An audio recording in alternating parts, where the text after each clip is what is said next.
డబ్బు, అనారోగ్యం, ఉద్యోగం, వ్యాపారం, అప్పులతో బాధపడుతున్నారా? మీకోసమే లాంచ్ యువర్ ఫ్యూచర్ ప్రోగ్రామ్.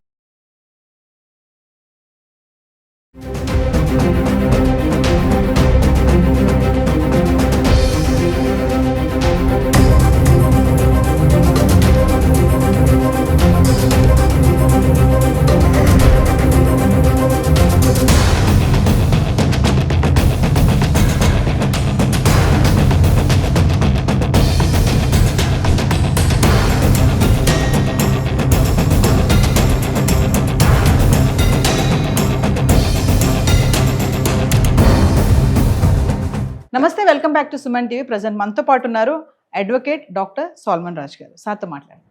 నమస్తే సార్. నమస్తే సార్, మరి న్యూస్ చూసే ఉంటారు మీరు కూడా. ఉప్పల్లో అంటే అసలు ఎంత ఘోరం అంటే 5 ఏళ్ల అబ్బాయిని మరి ఒక బీహార్ నుంచి వచ్చినటువంటి ఒక వ్యక్తి మరి అత్యాచారం చేయడము, చంపేయడం కూడా జరిగింది. అంటే మనం గతంలో చాలా చూసాం ఇలాంటివి. అది కూడా 5 years బాబుని.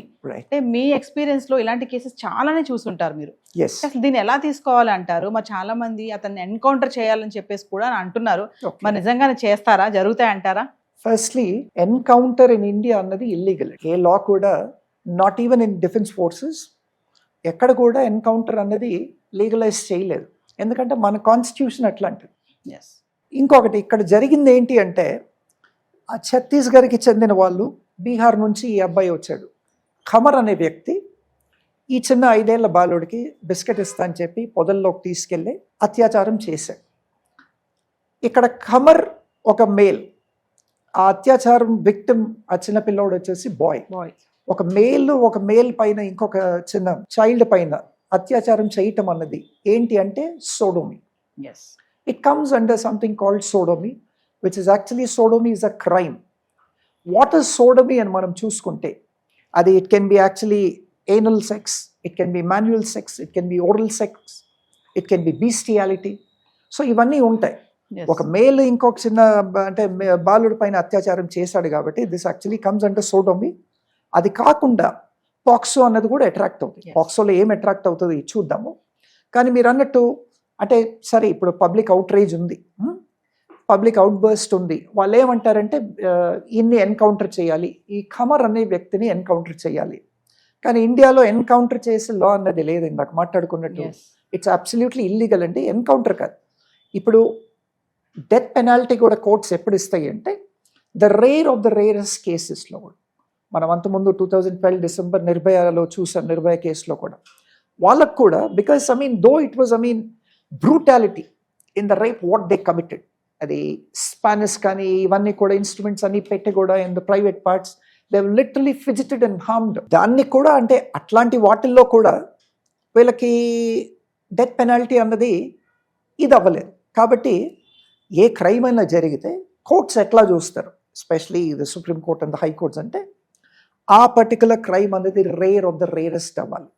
ఇక్కడ మనం ఈ ఉప్పల్ కేసులో చూసుకుంటే, ఆ బాలుండి తీసుకెళ్ళి బిస్కెట్ ఇస్తా అని చెప్పి పొదల్లో తీసుకెళ్ళి సోడోమీ కమిట్ చేశాడు ఖమర్. చేసిన తర్వాత యాజ్ పర్ ద రిపోర్ట్స్ ఏంటి అంటే, అబ్బాయి అన్కాన్షియస్ అయ్యాడు. అన్కాన్షియస్ అయిన తర్వాత అబ్బాయిని థ్రాటిల్ చేసి చంపేశాడు. థ్రాటిల్ చేసి చంపేది అండర్ సెక్షన్ 103 ఆఫ్ బిఎన్ఎస్ కింద వస్తుంది. It's actually murder. He can be punishable under section 103 of the Bharatiya Nyaya Sanhita, which is murder. అది కాకుండా under section 12 of the POCSO act. ఎందుకంటే పాక్సో చూసుకుంటే, పాక్సో అన్నది 2012లో వచ్చిందని ఇంట్రడ్యూస్ చేయబడ్డది. వై పాక్సో అంటే, పాక్సో అన్నది చిల్డ్రన్ ప్రైవసీని, చిల్డ్రన్ డిగ్నిటీని, వాళ్ళ రైట్స్ని ప్రొటెక్ట్ చేయటానికి. ఆ ప్రొటెక్ట్ చేయటమే కాకుండా ఇట్లాంటి ఇన్సిడెంట్స్ ఏమన్నా జరిగితే వీటికి ఒక స్పెషల్ కోర్ట్స్ అలాట్ చేసి, ఆ స్పెషల్ కోర్ట్స్లో ఇన్వెస్టిగేషన్కి పాక్సో యాక్చువల్లీ డైరెక్ట్ చేస్తుంది. దాని తర్వాత పనిష్మెంట్కి పాక్సో డైరెక్ట్ చేస్తుంది, ట్రయల్కి పాక్సో డైరెక్ట్ చేస్తుంది. కాబట్టి ఈ పాక్సో అన్నది it's a very very beautiful minor act అండి, which was actually implemented in India in 2012. So under section 12 of POCSO act he is definitely liable because there is sexual assault and all that. దాని తర్వాత under section 103 of BNS he is definitely liable. కానీ encounter అన్నది no court can actually pronounce an order stating that so and so be encountered. Only atla ante dictatorship countries lo it might be possible. But India been a democratic and secular country, it's not possible అండి. So uh outburst ఏదైతే ఉందో తప్పకుండా ఇప్పుడు ఎవరైనా ఏ తల్లిదండ్రులు అయినా కూడా పిల్లల్ని కోల్పోతే ఉంటుంది ఆ బాధ, నొప్పి. నేను అంతకుముందు ఒక వీడియో చూశాను, ఆ తల్లి రోధిస్తుంది, లేదు ఆయనకు కూడా పనిష్ చేయాలి, నాకు ఉన్నదంతా పోయింది, ఒకే కొడుకు, ఆ కొడుకునే చంపేశారు, ఇంకా నా దగ్గర ఏమీ లేదు, ఉన్నది ఒకే కొడుకు, కొడుకుని చంపేశారు కాబట్టి తనకు కూడా సివియర్ పనిష్మెంట్ ఇవ్వాలి అని చెప్పి తల్లి రోధిస్తుంది. వీ కెన్ అండర్స్టాండ్ ఆ తల్లి రోదన మమత అన్నది ఏంటి, వీ కెన్ అండర్స్టాండ్. అంటే సార్ ఇక్కడ అత్యాచారం చేశారు, చంపేశారు కదా, Yes. మీరు పోక్సో చట్టం కింద కూడా చేయొచ్చు అంటున్నారు. అంటే ఇన్ కేస్ పోక్సో చట్టంలో బెయిల్ అనేది వస్తుందా సార్? పాక్సో చట్టంలో బెయిల్ అన్నది ఇట్స్ క్వైట్ డిఫికల్ట్ అండి, unless you go to the high court or supreme court. And తర్వాత నేచర్ ఆఫ్ ది ఆఫెన్స్ పైన కూడా ఉంటుంది. Yes. So that is why that is actually quite complicated subject. The discretion lies on the honourable court. Yes. So గతంలో మనం చాలా చూసాం ఇలాంటివి కూడా. అంటే ఇదంటే ఇట్లా అటెంప్ట్ చేశారు, అబ్యూస్ చేశారు కాబట్టి. Yes. ఇంకోటి ఏంటంటే చిన్న పిల్లల్ని ఆస్తి వ్యవహారాలని అదని ఇదని రిలేషన్స్ పిల్లల్ని టార్గెట్ చేసి పిల్లల్ని కూడా అక్కడి నుంచి అంటే డెమాలిష్ చేయాలి, వాళ్ళని చంపేయాలని ఒక థింకింగ్ లో వెళ్ళి చేస్తున్నారు కూడా అవును. చూసాం చాలా కేసెస్. అంటే అలాంటి వాటికి ఎలాంటి శిక్షలు పడతాయి అంటారు? అలాంటి వాటికి ఎట్లాంటి శిక్షలు అంటే, ఇప్పుడు సెక్సువల్ అసాల్ట్ కానీ, సోడోమీ కానీ, బీస్టియాలిటీ కానీ, ఏనల్ సెక్స్ కానీ ఇవన్నీ లేకుండా ఉంటే మీకు బిఎన్ఎస్ అప్లికబుల్ అవుతుందండి. ఓకే, 100% బిఎన్ఎస్ అప్లికబుల్ అవుతుంది. ఇప్పుడు మనం గతంలో చూసాం, నేను కొన్ని కేసెస్ చూసాను, తల్లిదండ్రి యాక్సిడెంట్లో చనిపోయారు, ఒకే ఒక కూతురు ఉంది, ఆ కూతురు వాళ్ళ చిన్నాన్న ఆయన గార్డియన్గా ఉంటాడు. సో ఈ అమ్మాయి చనిపోతే ఆయనే లీగల్ ఎయిర్ అవుతాడు కాబట్టి ఈ అమ్మాయినో అబ్బాయినో చంపేయటం కూడా జరిగింది. అట్లాంటి కేసెస్లో under section 103 of BNS applicable అవుతుంది. మీరు అన్నట్టు ఈ ప్రాపర్టీ ఇష్యూస్లో, వేరే ఇష్యూస్లో ఎక్కడైతే the right to privacy of a child దెబ్బతింటదో, లేదంటే వాళ్ళ డిగ్నిటీ దెబ్బతింటదో, వాళ్ళ పైన అసాల్ట్ అవుతుందో, అప్పుడే పాక్సో చట్టం అనేది వస్తుంది. ఎస్, ఈ ఆస్తుల కోసం, వీటి కోసం, దానికోసం ఒకవేళ చంపితే ఆల్ బిఎన్ఎస్ అప్లైస్ అండి. అంతకుముందు ఇట్ వాజ్ ఐపీసీ, ఇప్పుడు మనకి బిఎన్ఎస్ కాబట్టి 2024 Yes. జూలై నుంచి only the Bharatiya Nyaya Sanhita provisions only will be applicable అండి.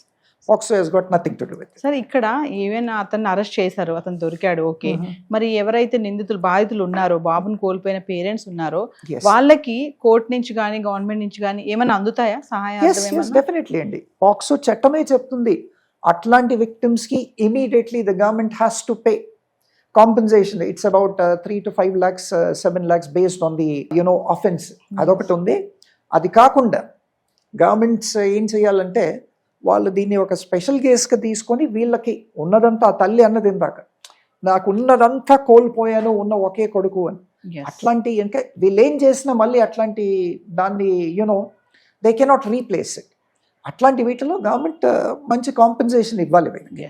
దాంతో అయినా government will actually be able to pacify.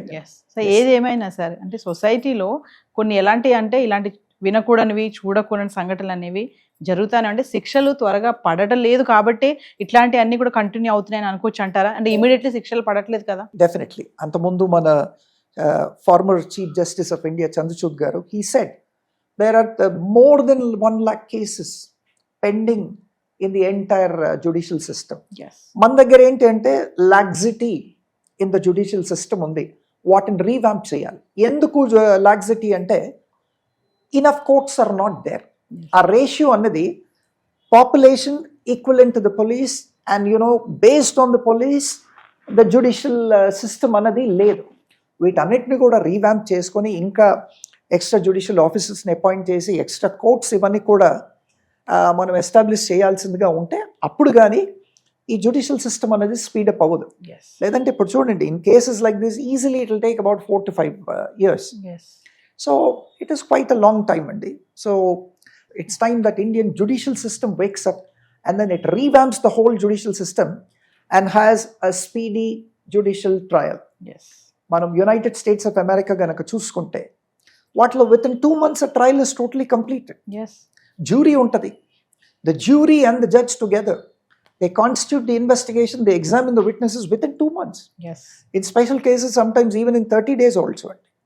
So అట్లాంటి సిస్టమ్ తీసుకొని రావాలి. Thank you sir. Thank you.